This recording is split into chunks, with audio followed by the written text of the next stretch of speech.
All right. Well, upper control arm's out. Finally. That was a battle. Because that bolt was stuck, but we got it. Yeah. It's all right. We're cleaning all this stuff, Yeah, so. nice stuff. It's all good. Did you hear anything drop? No, there's nothing there. Oh. Or is there? Hold that.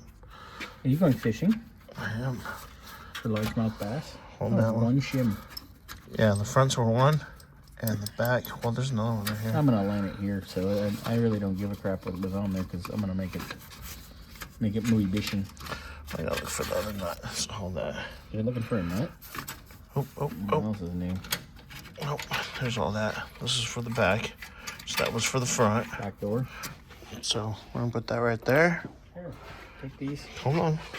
All right, well, I cleaned up some of the hardware Looks good. because they're crusty. It's yucky. But It's nice. It's still reusable. Still usable. yeah, that's why we took a little while wheel to it. And We could blow out this front clip across here. Look at how much shit's in there. oh, I saw that. Dummy. It's not too bad. I've seen a lot worse. So, All right, now we can start on the steering box. Yeah. Get the box out, get the shaft out. You like the box and the shaft, don't you, Bernsey? sometimes.